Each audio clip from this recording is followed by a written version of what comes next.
لیکن مولائی ہونے کا کیا یہی مطلب ہے کہ نماز چھوڑے ہوئے ہم مولائی بنے ہوئے ہیں، حرام کھا رہے ہیں اور مولائی بنے ہوئے ہیں، سود لینے سے رک نہیں رہے ہیں، زکات دے نہیں رہے ہیں، مولائی بنے ہوئے ہیں؟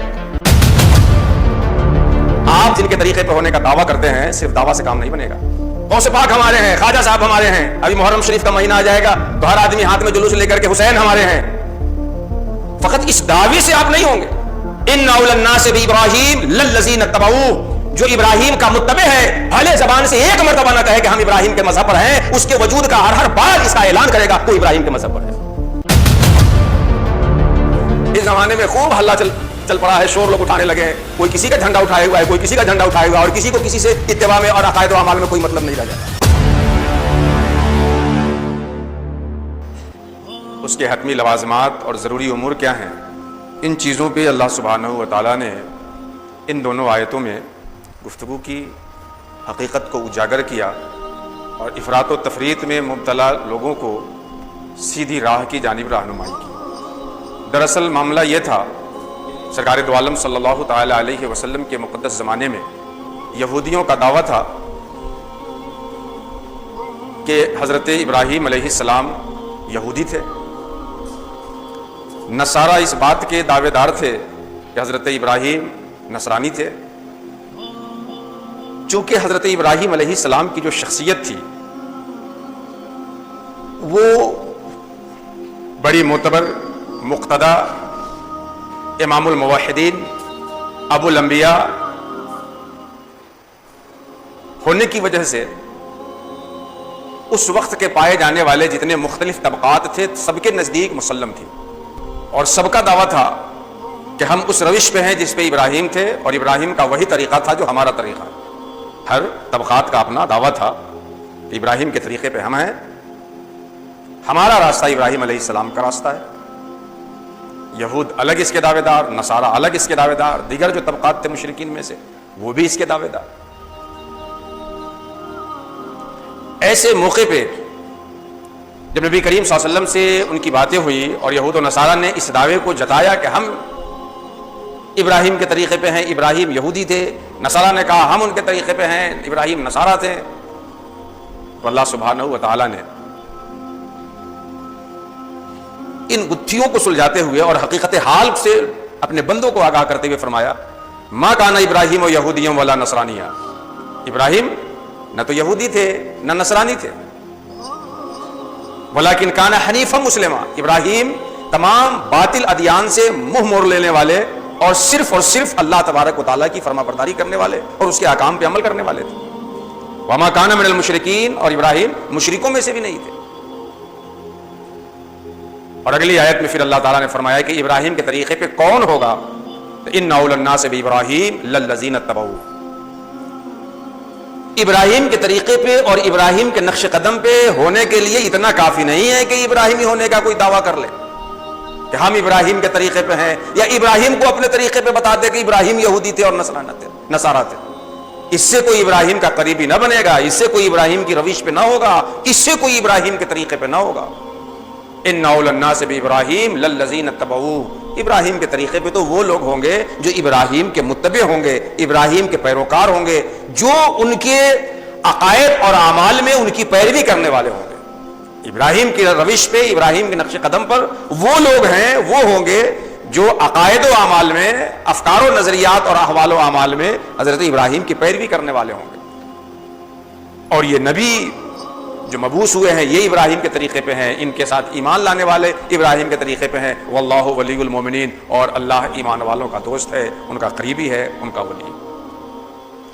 یہ دونوں آیت کریمہ ہے، اور ان دونوں آیت کریمہ میں وابستگی کے تقاضے کو اللہ سبحانہ و تعالیٰ نے ہر اعتبار سے خوب واضح کر دیا۔ کیوں کبھی تو یہ ہوتا ہے کہ ہم جس سے وابستگی کا دعویٰ کرتے ہیں اس کو اپنے رنگ میں رنگنا چاہتے ہیں۔ کبھی یوں ہوتا ہے کہ آدمی جس سے وابستگی کا دعویٰ کرتا ہے خود کو اس کے رنگ میں رنگنے کے بجائے اس کو اپنے رنگ میں رنگ کر کے دعویٰ کرتا ہے کہ ہم ان کے طریقے پر ہیں۔ اور دوسری ڈنٹی یہ مارتا ہے آدمی کہ ان کے عقائد، ان کے اعمال، ان کے افکار، ان کے احوال میں پیروی کیے بغیر ان کو ان کے حال پر ہی رکھتا ہے تو بغیر کچھ کیے ہوئے ان کے طریقے پہ ہونے کا دعویٰ کرتا ہے. ان دونوں زاویوں کو اور ان دونوں غلطیوں کو اللہ سبحانہ و تعالیٰ نے ان دونوں آیتوں میں رد فرما دیا، اصلاح کر دی. اس زمانے میں جب آپ دیکھیں گے تو اللہ کے رسول صلی اللہ تعالی علیہ وسلم نے فرمایا کہ میرے امت میں 73 فرقے ہوں گے، سوائے ایک کے سب جہنمی ہوں گے. وہ ایک جو جنتی ہوگا ما انا علیہ واصحابی، وہ لوگ ہوں گے جو میرے اور میرے اصحاب کے طریقے پہ ہوں گے. اب اس میں ہر مکتبہ فکر کا آدمی ما انا علیہ واصحابی کو اپنے رنگ میں رنگنا شروع کیا کہ جو وہ کرتا ہے وہی رسول اللہ اور اصحاب کا طریقہ تھا، جبکہ اس سے کام نہیں چلے گا. اللہ کے رسول کو اور اللہ کے رسول کے اصحاب کو آپ اپنے اعمال، اپنے کردار، اپنے نظریات میں رنگ کر کے دکھائیں اور کہیں کہ ہم اس پہ ہیں جس پہ اللہ کے رسول اور اصحاب تھے، تو یہ بہت بڑی چوک ہوگی. اللہ کے رسول اور آپ کے اصحاب کا جو رنگ تھا، جو طور طریقہ تھا، اس کو اپنانا ہوگا، تب جا کر کے ہم اس طور طریقے پہ ہوں گے اور مانا علی اصحابی ہوں گے، مانا علیہ واصحابی ہوں گے. نہ یہ کہ ان کے اعمال کو اپنے رنگ میں رنگ کر کے دکھائیے، جیسے یہودی کہتے تھے کہ ابراہیم بھی تو یہودی ہے، نصارہ کہتے تھے نصارہ، ابراہیم بھی نصارہ تھے.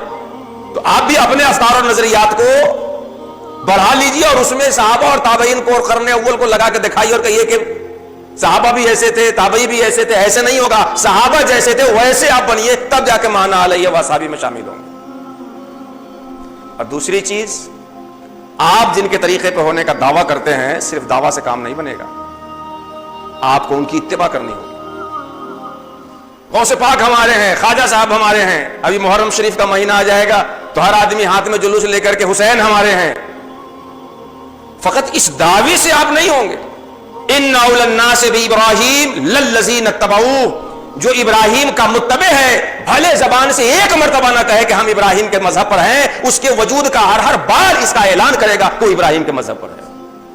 لیکن اگر ابراہیم کے طور طریقے پہ نہیں ہے تو ایک بار نہیں 1000 بار آپ کہہ لیجئے کہ ہم ان کا دامن پکڑے ہوئے ہیں، اس دعوے سے آپ نہیں بنیں گے.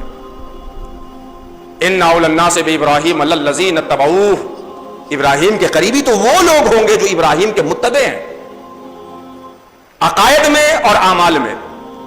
کیونکہ یہ ہماری ہستی انہی دو چیزوں کا مجموعہ ہے. انسان جسم اور روح کا مجموعہ ہے، قلب اور قالب کا مجموعہ ہے. قلب میں اتباع، قلب سے اتباع نظریات میں اتباع ہے، اور قالب سے اتباع اعمال میں اتباع ہے. تو جو قلب اور قالب، روح اور جسم، اعمال و افکار، ان دونوں میں جس کا متبع ہوگا وہ اس سے قریبی ہوگا. ان دونوں میں جو جس سے ساتھ رہنے والا ہوگا وہ اس کا قریبی ہوگا. اس زمانے میں خوب ہلہ چل پڑا ہے، شور لوگ اٹھانے لگے ہیں، کوئی کسی کا جھنڈا اٹھائے ہوا ہے، کوئی کسی کا جھنڈا اٹھائے ہوا ہے، اور کسی کو کسی سے اتباع میں اور عقائد و اعمال میں کوئی مطلب نہیں رہ جاتا. ہمیں چاہیے کہ ہم جن سے اتباع کا دم بھرتے ہیں، کیا ہم اتباع کا تقاضا جو ہے اسے نبھا رہے ہیں؟ اس پہ غور کریں تھوڑی دیر کے. میں دوسرے لوگوں سے قطع نظر کرتے ہوئے اپنے لوگوں کے لیے ایک بات عرض کروں کہ ہمیں مولا کائنات، صاحب فیوز و برکات، شر خدا حضرت علی کرم اللہ وجہ الکریم سے خاص نسبت ہے، اور تمام اہل سنت کو نسبت ہے، اور صوفیہ تو ایک مزید اختصاص رکھتے ہیں نسبت میں. لیکن مولائی ہونے کا کیا یہی مطلب ہے کہ نماز چھوڑے ہوئے ہم مولائی بنے ہوئے ہیں، حرام کھا رہے ہیں اور مولائی بنے ہوئے ہیں، سود لینے سے رک نہیں رہے ہیں، زکات دے نہیں رہے ہیں، مولائی بنے ہوئے ہیں؟ ہمارے مولائی کائنات تو وہ ہیں جو اعتقادی اعتبار سے اور عملی اعتبار سے، دونوں اعتبار سے اس قدر آگے رہنے والے ہیں کہ پوری امت انہیں اپنے لیے آئیڈیل بنا کر کے اللہ کا محبوب بن سکتی ہے، اللہ کا برگزیدہ بن سکتی ہے. میں صرف 2 مثال حضرت مولائی کائنات کی زندگی سے آپ کے سامنے رکھ دوں، اور مولائی ہونے کا تقاضا کیا ہے آپ سمجھ لیجیے. عمل کے باب میں اخلاقیات جو عمل کی انتہا ہے، اس میں مولائی کائنات کی زندگی کہ یہودی نے آپ کا زرہ لے لیا اور کہا کہ میرا ہے. مولا کائنات کہتے ہیں کہ میرا ہے، وہ کہتا ہے کہ میرا قبضہ ہے. اب یہ مقدمہ قاضی شرح کے پاس گیا کوفہ میں. قاضی شرح کہتے ہیں کہ آپ گواہ لائیے کیونکہ یہودی مدعی ہے اور اس کا قبضہ ہے. یہ اپنے بیٹے حسن مصطفیٰ کو اور اپنے غلام قمر کو لے کے جاتے ہیں.